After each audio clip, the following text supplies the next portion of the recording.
Okay guys, today we're going to be mixing it up a little bit, and I'm not quite in my favorite location to do this, but we're going to be reacting to a few things, a few misinformation kind of bits that Bear Grylls has given, and we're going to be taking a look at them and breaking down why this information is bad information and why you should definitely avoid doing all of these things. So before we jump into this, as always, don't forget to comment, like, share, and subscribe. If you're new, it definitely helps the channel out. So without any further ado, let's jump into the first clip. Hey guys, so in this first clip of Bear Grylls, this one's probably a little bit of a lesser survival sin, if you will, but in this particular one, this is where Bear Grylls is bashing the water to stun fish that he's kind of trapped in an enclosure, and this isn't, like I said, particularly horrible advice, but the problem is in survival, we really want to watch our calorie expenditure, and so in this particular video, he's just thrashing the water, and granted he's probably going a little bit overboard for the camera,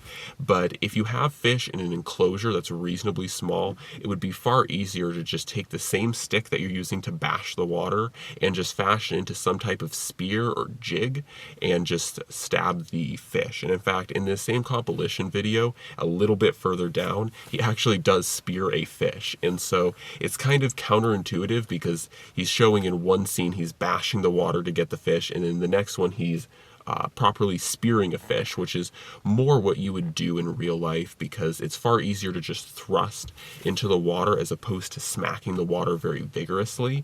And especially in this particular clip, he shows getting a very tiny, I believe he calls it a grayling, but it's either a grayling or a trout, and it's just not worth the calorie expenditure that he's giving to get such a small return.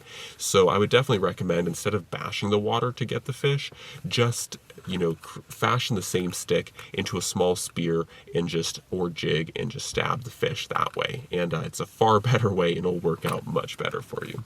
So in this next clip, he's showing what I kind of call eating like raw, unknown venison. And there's a few clips like this or similar to this where he eats like a lamb and different things like I think a zebra.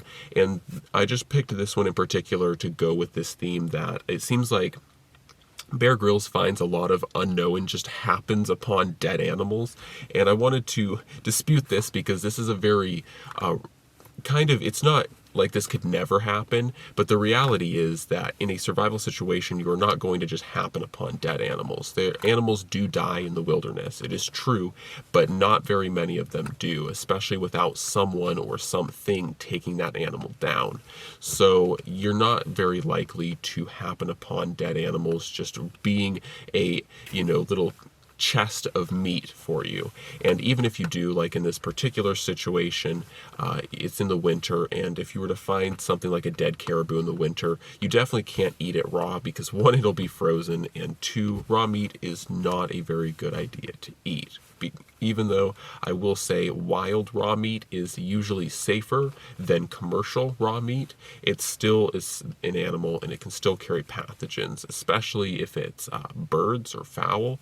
They are definitely known to still carry avian bird flu, but in this particular instance, he's eating what he calls venison. It looks like it's from either an elk or a caribou. I'm not 100% sure, but it's just not a very good idea, and sometimes not a very realistic idea, because unless you happen upon a very fresh kill in the winter, things freeze fast. So yeah, that's definitely not very accurate at all. And once again, just happening upon dead animals is not very likely, unfortunately. So these next two clips are, I don't even quite know what to say. I mean, it's obviously hyped up very much for the TV and for the camera, but Bear Grylls here is just drinking blood, just straight up drinking blood right out of the jugular of either an elk or a caribou again. And this definitely has a shock effect, which is pretty cool, I guess. But ultimately, this is an extremely unrealistic circumstance, and I would heavily encourage against drinking blood, because a lot of people say don't drink blood because of the bloodborne pathogens, and that's very true too. But just from a medical standpoint as well, blood is one of the many different parts of the body, whether it's a human or an animal, that is used to filter out excess or things that the body doesn't want or doesn't need. So, our blood goes to the kidneys, and the urine that you pee out is the different minerals that the body is trying to get rid of, all comes from the blood. So if you're drinking blood, it's going to be, yes, some portion or part water, but it's also going to carry those minerals and the bad stuff that the body's trying to get out of it. So that's one thing to take into mind, is when you drink water, when you drink blood, you're getting a cocktail that you don't exactly know the makeup or property of, and it could have bad bloodborne pathogens. It could have things that your body doesn't want or doesn't need. So you're drinking some diluted amount of water, and once again, it's dangerous in those regards. So don't drink blood. It is a terrible idea. Even if it's warm, even if it seems like a good idea, you don't want to end up paying for it. And in survival, in this next clip, we see him eating excrement. And, once again, going back to, waste products that the body, whether human or animal, produces, all contain some degree of nutrients. It's true, but they also contain the things that the body is trying to get rid of. And with excrement in particular, there are certain bacteria that live within the intestinal region of animals and humans. And when you eat excrement, you're putting those bacteria that are designed to live in the intestinal area into your mouth, into your stomach. And those bacteria, while they can safely exist within the intestines, if they're put into the stomach, if they're put into the mouth, if they're put into any part of the body, those bacteria are very vicious and they can actually do damage. And so in a survival situation, going back to, keeping in mind of your calories and the fact that you're in a situation where there isn't a lot of food, there isn't a lot of water, it's the worst possible time to launch your body into fighting a virus or fighting a bacteria and trying to get that straightened out. So the risk versus the reward is what you have to think about. And doing things like eating excrement, drinking blood, drinking urine has a higher risk than just trying to find natural food sources or find natural water sources. So that is what I have to say about the next two clips. Once again, very dramatized for the camera, but terrible advice for survival. So the next one is where Bear Grylls encounters or happens upon a beehive, a natural beehive, and he wants the honeycomb and the honey from it. And honey is a great resource. Honeycomb is a great resource. It's very tasty. It's pretty loaded with nutrients and things that the body needs. The biggest problem is, once again, going back to risk and reward of a survival encounter or trying to do something to help your survival.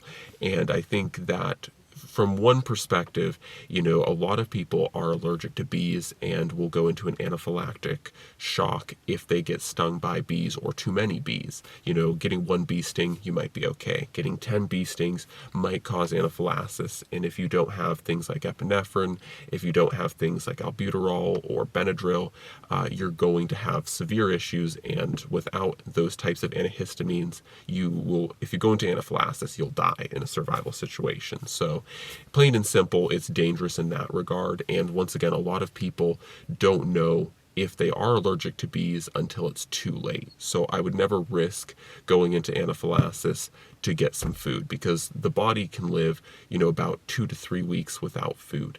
So it would be safer and a better option to just tough it out and to just starve, as opposed to trying to get a little bit of honeycomb, a little bit of honey, and go into anaphylaxis and die.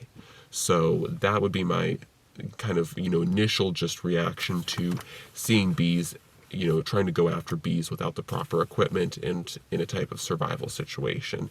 And once again, looking at bees, like a beehive, honeycomb, and honey, there's really not that much food or honey in a actual honeycomb, especially natural.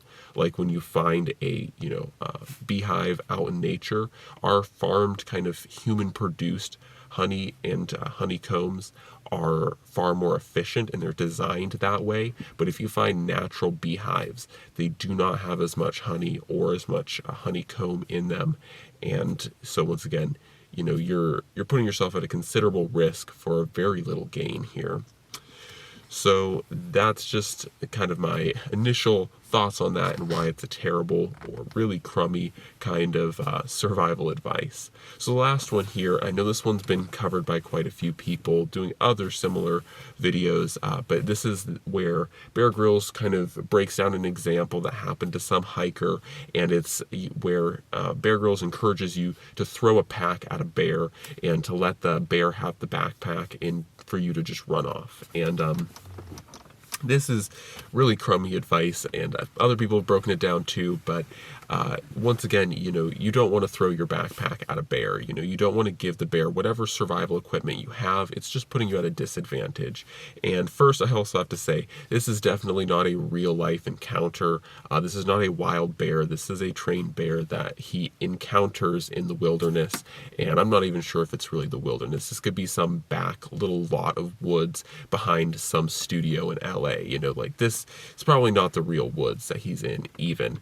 So just to set that straight. So like I said, this is definitely a staged encounter with a fake bear or a real life bear, but a trained bear. So this is not a real life bear. And I'll say that bear encounters, at least from my personal experience living in Alaska, one of the places that has so a very high bear count, is that bear encounters don't happen as frequently as they're talked up to be. They certainly do happen, and you can certainly see bears, but especially like in Alaska, bears are very wary animals. They're not super approachable, and unless they are very vicious, they're probably not going to come up to you and want to, you know, just attack you. And so that's the first thing. And even if a bear does want to come up and attack you, the last thing you want to do is, like I said, throw your pack at them, because one, the pack has your survival equipment that you need. It has the food that you need. And two, you know, giving that to a bear is going to be about a 50-50. 50% of the time it'll distract them, and 50% of the time they'll see it as an aggression, and that may actually launch an attack. They see you throw something at them, that may spawn a negative reaction from them, and they may come after you anyways. So like, it's terrible advice, and you'd be much better, in all honesty, you'd be much better just putting some bear spray, putting a 44 Magnum, just putting something in your pack to help defend you and your pack from the bear. And a lot of people might, you know, come up with excuses of why they can't have bear spray or a gun. There's no excuses, especially if you know you're going into bear country. There's absolutely no excuse to not be properly prepared. I mean, if you're bringing a backpack already, that means that you are, you know, thinking about your survival. You're thinking about bringing water, food, shelter, you know, whatever in that backpack. So if you're already bringing a backpack with you, it's not much more weight. It's not much more, you know, to put some bear spray, put a gun, put something in that pack so that you don't have to throw it at the bear. So anyways, this is ridiculous advice, and once again, played up for the TV screen. And yeah, it's just completely convoluted. So anyways, guys, those are the clips that I wanted to cover for this video and talk about. If you guys have any particular clips you want me to go over, there are a ton in Man vs. Wild, and I am planning on doing multiple parts to this kind of reaction video style. So if you are thinking, or if I missed one of your favorite clips, let me know down in the comments below, and I will try to cover it in the next part. But above all, I am going to be doing more of these, so this isn't the last or the only one. So make sure you guys stay subscribed, and make sure that you guys remember to, like I said, like, share, and leave a comment. So anyways, guys, hopefully you enjoyed this, and as always, God bless, and I'm out.